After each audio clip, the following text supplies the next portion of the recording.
Springfield's historic Drew Mansion could get an influx of cash restoration money thanks to the advocacy of a local lawmaker. But what will it take to save it? And just exactly what history does it hold? Here to tell us about it is Tim Gilmore, author, educator, and historian at JaxPsychoGeo. Good morning, Tim. Good morning, Ann. We're also joined by former Jacksonville City Council member Bill Bishop, an architect at the firm of Akel, Logan, and Shafer. Good morning, Bill. Morning, Ann. So the Horace Drew Mansion, actually named for Dr. Horace Drew, actual person. Yep, yep. And, he was a fairly, prominent person in the city, came Yeah. from a fairly prominent family, and built this remarkable house. Tim, it's kind of on Clutho Park. Mhm, Yeah, at the mhm. corner of 3rd and Pearl. Tell us a little bit about it. It is an incredible house. Anybody who drives by it, I mean, it leaves a mark in your mind. Yeah, Horace Drew was a physician. He built it in 1909, and he was from, one of the earliest Jacksonville families. It's a kind of a mix of a whole bunch of so-called revival architectural styles from the time: Mediterranean revival, Queen Anne, Tudor revival. It's got a tower on one side. It's got this hexagonal porch on the other side, and it's kind of prominently placed over the landscape from its corner. It's a really imposing structure, and it's been in really bad shape for a really long time, but it is, one of the signature houses. I mean, I'm not a Springfield resident. I love Springfield, but I would say it's probably one of the most well-known houses in Springfield. Used to be on postcards, Yeah. in the early 20th century. So yeah, it's an incredible house. Yeah, Bill, it's an odd looking house. And I think that, it is it is imposing. It may not be to everyone's taste in terms of the architectural elements of it, because it is a little bit weird, and people who watch our live stream can see pictures of it. But what is it that kind of accrues to a building like that, that is unusual, strange, imposing, and then sort of becomes part of the narrative of a place like Springfield? Well, it's all of that. That building, I would classify, it's a neighborhood icon. It's, as Tim was describing the architectural style, I call it early 20th century eclectic. It's got everything in it. Okay. But when you put it all together, it works. It's on an imposing site. It's raised up high. Because of the way it's built off grade on its foundation, it looks like it's on a hill. And so it creates a presence by where it is and how big it is and everything about it. In a lot of ways, it's like a suburban Hayden Burns library. That's a structure downtown that you either love it or you hate it. Now, when you But say the Hayden Burns Library, you're talking about the with Jesse. Jesse, right? Yeah, so that's And that's the historic, that's kind of, it's got the wings on the it's got side. exactly that building it's an icon just because of what it is. And the Drew Mansion in a residential setting is a lot like that. Some people hate that thing. It's just Mm. god awful. It's got everything. It doesn't make any sense, but that's what makes people love it. It's almost a little bit like the McMansion of its day. It just sort of has this like element of like, let's put a little of this and a little of that. I mean, am I overstating the case, Tim? I don't think so. I think that's really, really an interesting way to put it. We tend to look down on McMansions. I love you use the phrase "a cruise to" because I feel like that about historic structures, that their history, their stories accrue to them. And yeah, I mean, it's a gaudy house, and But sort of magnificent, it's imposing. I don't think I would, I think if it were new, I wouldn't care for it so much, but I love it. It's old. It's got all of these crazy stories attached to it. It's an artifact of its time, and it's different in this time by living all the years it's lived there. Well, the stories that go along with it do add to the panache of the thing. Sure. It becomes more than just a structure. Yeah. There are also, I mean, we'll get to those stories because those are a crazy part of the history of this house. But it does have some elements that are architecturally interesting, Bill, and one of them is what's called a crying porch, which is, I guess, a place for literally for people to take a crying infant so it doesn't disturb the rest of the household. That's kind of on the back side of this building. And the stone used, it's kind of a mix of concrete block and a more, I guess, elegant stone in its making. Well, All of it's a combination of the the concrete block that was used throughout. You see it all over Riverside. It's cast as if it was rough cut stone, Uh-huh. and so it's got a lot of character. I love that concrete block. I don't know. I don't even think you can get it anymore unless you made it custom, but it gave it an elegance. It's like beveled at the edges, sort Yeah, of. it's Yeah. it's supposed to simulate rough cut stone. The window lintels and all of that were more traditional cast stone, which is basically architectural concrete, but it was made to look like cut stone. So in a sense, it's a stone building built on the cheap, We are but it was built with materials that today we would consider expensive. Yeah. So this is a project that has recently been earmarked. It hasn't yet gotten the money, but Representative Wyman Duggan, who's a Republican from Jacksonville, has asked for $375,000 to kind of get going on a renovation that has been in the works and in the minds of the community for more than a decade, well more than a decade. What does that put a dent in what's going to be needed to get this thing back into any kind of, habitable shape? That's probably about 10% of the money that will be needed to fully renovate, restore, rehabilitate that building based on our experience on dealing with buildings like this. What that money can do is stabilize it, stabilize some of the structural problems with it, and close up the outside of it to keep water out. That's really the biggest problem that building has, and the biggest danger to it not surviving is that it's simply open to the weather, and the more rain that gets in it, the more rot's going to happen, and that money can be used to attempt to stop that. This would just sort of staunch the decay a Right, little bit. right. Uh-huh. If you're just joining us, we are talking to Tim Gilmore and Bill Bishop about the Horace Drew Mansion in Springfield. If you have questions or comments about the building or the renovation, give us a call at 904-549-2937. You can email firstcoastconnect@wjct.org, or you can reach out on social media.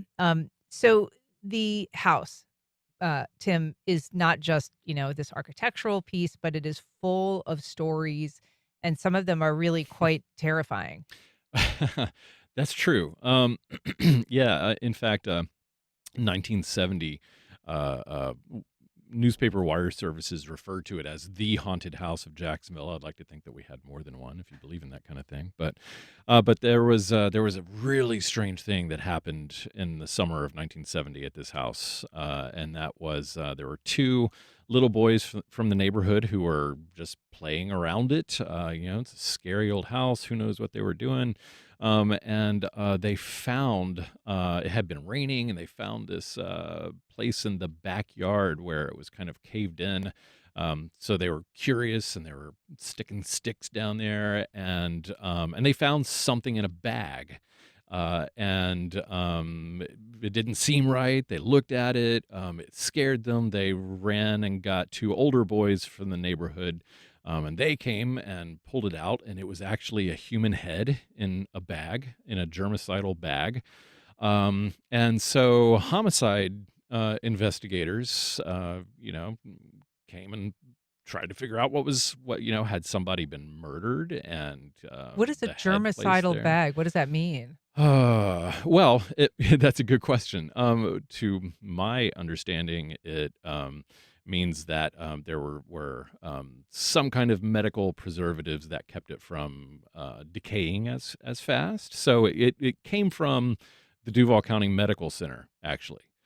So when there was a homicide investigator named Paul Short who found an person who was unnamed in news reporting at the time, just referred to as an unnamed informant, who said that a friend of his, who was an orderly at the hospital nearby, had stolen the head from the Duval County Medical Center, and then I ended up speaking with Paul Short's daughter. He's passed away. And she remembered the case, and she said that. So this is not directly from a source, right? I realize that, but she said that her father said, right, that the orderly had first taken the head home and had kept it in his bed, and that supposedly, I doubt this, but that it had been it had come from someone that he knew, and he wanted to keep it as a souvenir of having known this person, but then he became afraid of getting caught, so he buried it in the back of the Drew mansion. Do we know how, like, a head became available to an orderly? Was this I don't think so. okay. If anybody listening has any knowledge of what was going on at the Duval Medical Center in 1970 and can explain that, I would love to know. I had seen in one report that there had been a head reported missing Mm, previously, like in mm. '69. Yeah, so right, so same head. I mean, maybe that's a good thing to know. This orderly he had stolen it and buried it in early November 1969. So it was July of 1970 when these kids found it. Several months had gone by. And this made I mean, at least Yeah, made statewide headlines, I should say. It wasn't probably a national story, but it was certainly something that was picked up by newspapers around yeah. Florida.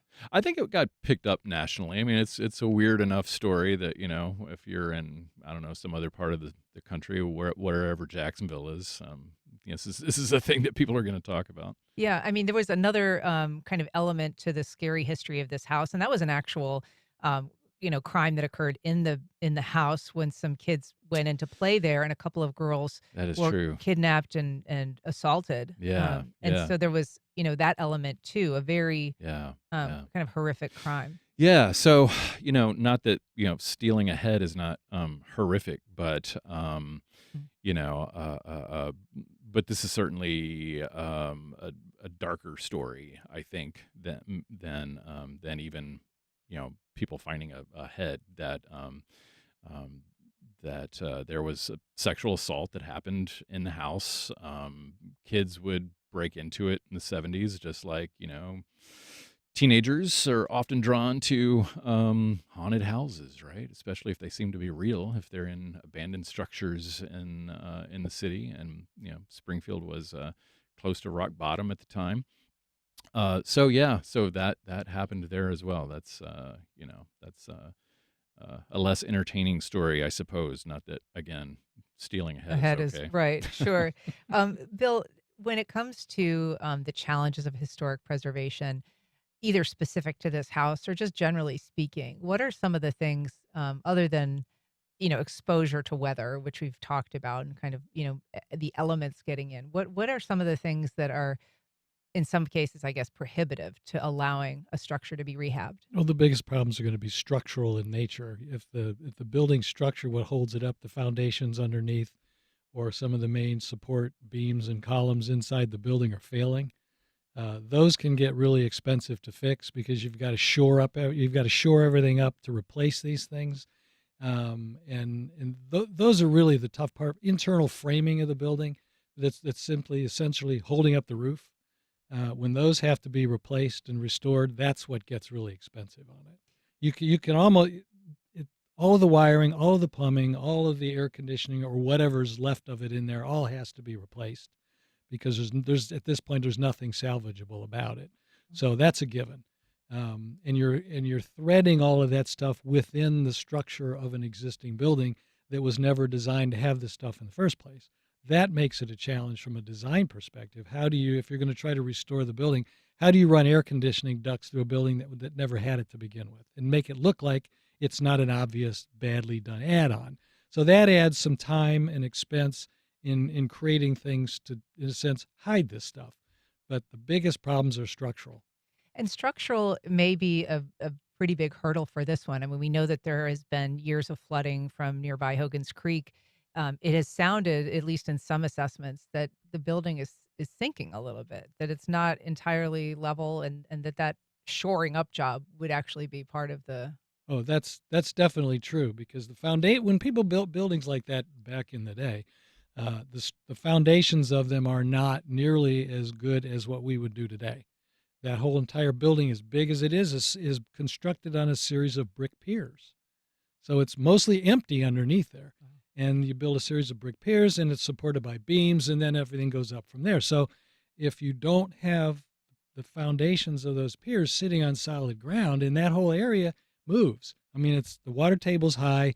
The ground isn't all that stable in places. So, yeah, it's going to kind of move with the dirt. And so that means the building settles.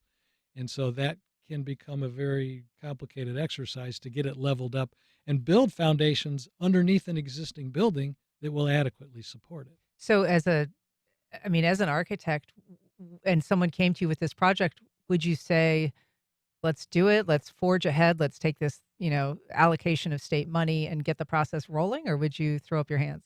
Oh, anything can be restored given enough time and money. Okay. What's the motivation of the owner? If the owner wants to make money on this, the odds are it won't get done because the economics of it just don't work. I mean, a good example of that is the Calford Chop House downtown. They're going to have to sell a lot of steaks to pay for that renovation over a long period of time. They spent way more money than they expected to do it, but they did it anyway. We've been involved in projects like that where the owners aren't going to receive a return on it. Their descendants are going to receive a return on it. This is one of those kind of buildings just because of what's going to be involved in fixing it up.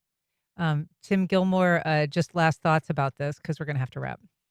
Yeah, it's just one of the most incredible houses in the city, and to actually your question earlier about things accruing to, and to Bill's comment about stories becoming part of the panache of a place. I mean, houses kind of evolve through time. And, I would love to see this saved. I know lots of people would. I hope it can happen, it's a remarkable place. Well, It is. I hope it can be restored because it would be an icon for Springfield if it does. sure. For the All right. city, yeah. Yeah. Yeah. Well, Tim Gilmore, Bill Bishop, thanks so much for coming on today to talk about it. I really appreciate it. Great. Thanks for having us. Thanks, Ann.